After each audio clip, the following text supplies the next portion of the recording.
মাননীয় স্পিকার, কিছুক্ষণ আগে আমাদের সর্বশ্রদ্ধেয় মাননীয় সাংসদ আন্দালিব রহমান পার্থ যখন বক্তব্য দিচ্ছিলেন, উনি যখন বললেন যে সংবিধান যারা ছুঁড়ে ফেলতে চায় তাদেরকে স্বাধীনতা বিরোধীর সাথে উনি অ্যালাইন করলেন, ত্যাগ করলেন মাননীয় স্পিকার। এবং তখন ট্রেজারি বেঞ্চের সম্মানিত মাননীয় মন্ত্রী যারা ছিলেন তারা সেটাকে টেবিল চাপড়িয়ে সেটাকে সমর্থন দিলেন। মাননীয় স্পিকার, গণতন্ত্রের জন্য যিনি আপোষহীন লড়াই করে গিয়েছেন বেগম জিয়া, উনি বলেছিলেন যেদিন জনতার সরকার প্রতিষ্ঠিত হবে, যেদিন এই পার্লামেন্ট জনতার সরকারের কাছে যাবে, এদিন এই সংবিধানকে ছুঁড়ে ফেলা হবে। ট্রেজারি বেঞ্চের যে মন্ত্রীরা ছিলেন তারা দীর্ঘদিন, তাদের সারা জীবন তারা বেগম জিয়ার সাথে রাজনীতি করেছেন। এই সংবিধান ছুঁড়ে ফেলার সাথে স্বাধীনতা যুদ্ধাপরাধীর অ্যালাইন করার যেটার হাততালি তারা দিয়েছেন, সেটির মধ্য দিয়ে বেগম জিয়াকে তারা মূলত অপমান করেছেন কিনা তারা সেটা ভেবে দেখবেন। মাননীয় স্পিকার, আমি বক্তব্য দেওয়ার জন্য অনেক কিছু রেডি করে নিয়ে এসেছিলাম। আমরা আইনমন্ত্রী বলেছেন রুশু পড়ার জন্য, তারপরে হফ পড়ার জন্য, মদিনা সনদ পড়ার জন্য পড়েছিলাম।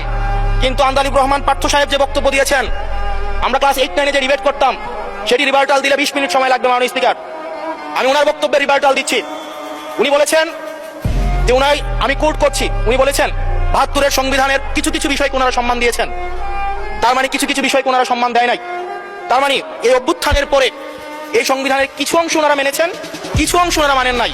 ওনারা কেবল ওই অংশটাই মেনেছেন যে অংশটা ওনাদের পক্ষে গিয়েছে, যে অংশটা ওনাদের বিপক্ষে গিয়েছে এই অংশটা ওনারা মানেন নাই। মাননীয় স্পিকার, এই ধরনের প্রকৃতি সম্পন্ন যারা আছে বাংলাদেশের পার্লামেন্ট যারা দেখছেন তারা সিদ্ধান্ত নেবেন, যারা কখনো কখনো কনফর্মিস্ট, যারা কখনো কখনো রিফর্মিস্ট, তারা মূলত অপরচুনিস্ট। এখন আমি সংবিধানের কিছু কিছু ধারা মানবো, কিছু কিছু ধারা মানবো না। আমি কখনো কখনো সাংবিধানিক, কখনো কখনো আমি অসাংবিধানিক। মাননীয় স্পিকার, যখন ডক্ট্রিন অফ নেসেসিটির প্রশ্ন আসে, মাননীয় স্পিকার, এই এক্সিস্টিং সংবিধান অনুযায়ী যখন 7A এবং 7B বলবৎ থাকে, সেই জায়গা থেকে আইনজ্ঞরা, মাননীয় স্বরাষ্ট্রমন্ত্রী উনি থাকতে ভালো হতো। ডক্ট্রিন অফ নেসেসিটি মাননীয় স্পিকার 48-এর 3 অনুযায়ী রাষ্ট্রপতি সুপ্রিম কোর্টের মাধ্যমে একটা এই 106-এর অ্যাডভাইজরি একটা রুল আছে মাননীয় স্পিকার। এই অ্যাডভাইজরি রুলের মাধ্যমে সংবিধানের ফান্ডামেন্টাল কোনো বিষয় কম্প্রোমাইজ করা যায় না।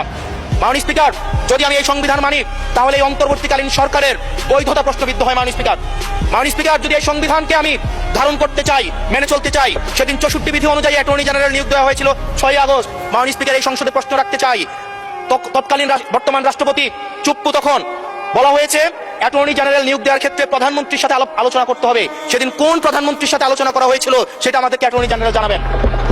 আমাদেরকে অ্যাটর্নি জেনারেল জানাবেন যেই হিয়ারিংটা হয়েছিল এই হিয়ারিং এ উনি উপস্থিত ছিলেন কিনা।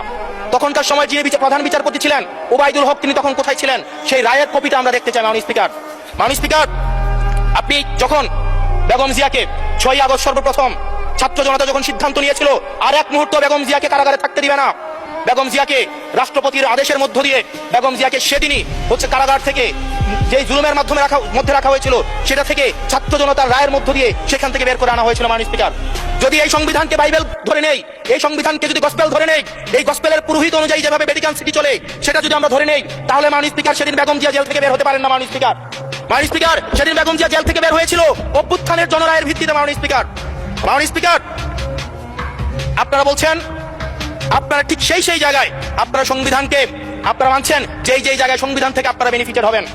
মাননীয় স্পিকার, গ্রামের ভাষায় কথা আছে, বলতে চাই না যে গাং পার হইলে মাঝি কুন্দুলা ভাই। ছাত্ররা, আপনাদের নেতা কর্মীরা গত 17 বছর ধান খেতে ঘুমাইতে হয়েছে, ত্যাগ তিতিক্ষার মধ্য দিয়ে যেতে হয়েছে। মহাসচিব কান্না করে বলেছে তাদের নেতা কর্মীরা ঢাকায় এসে রিক্সা চালিয়ে জীবন নির্বাহ করত।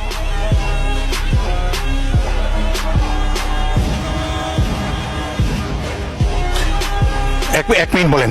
মাননীয় স্পিকার, আজকে দেখেন, আজকে লক্ষ লক্ষ নেতা কর্মী তাদের রক্ত দিয়েছে। ফেসিবাদ বিরোধী প্রত্যেকটি রাজনৈতিক দল, কোন রাজনৈতিক দলকে বিশেষভাবে আমি আলাদা করতে চাই না, ফেসিবাদ বিরোধী প্রত্যেকটি রাজনৈতিক দলের রক্ত, শ্রম, ঘামের মধ্য দিয়ে এই হাসিনার পতন হয়েছে। এই হাসিনার পতনের পরে যখন জনরায়, মাননীয় স্পিকার, যখন জনরায় কখনো কেতাবের কাছে মাথা নত করে না, এটা ভ্যাটিকান সিটি নয় যে গসপেল অনুযায়ী হচ্ছে দেশ পরিচালিত হবে। 68% জনগণ তারা সিদ্ধান্ত জানিয়ে দিয়েছে এই সংবিধানের যেই বেসিক স্ট্রাকচারাল জায়গায় কোন জায়গাগুলোতে রিফরমেশন আনতে হবে। মাননীয় স্পিকার আন্দালিব রহমান পার্থ সাহেব বলেছেন যে অর্ডারে নাকি হচ্ছে সংবিধান সংস্কার পরিষদের গঠনটা নাই। উনি যদি একটু পরিশ্রম করতেন, জাস্ট একটা পাতা উল্টাইতেন, একটা পাতা পরেই বলা হয়েছে সংবিধান সংস্কার পরিষদ গঠন যদি হেজলযুক্ত। ধন্যবাদ মাননীয় সদস্য, ধন্যবাদ।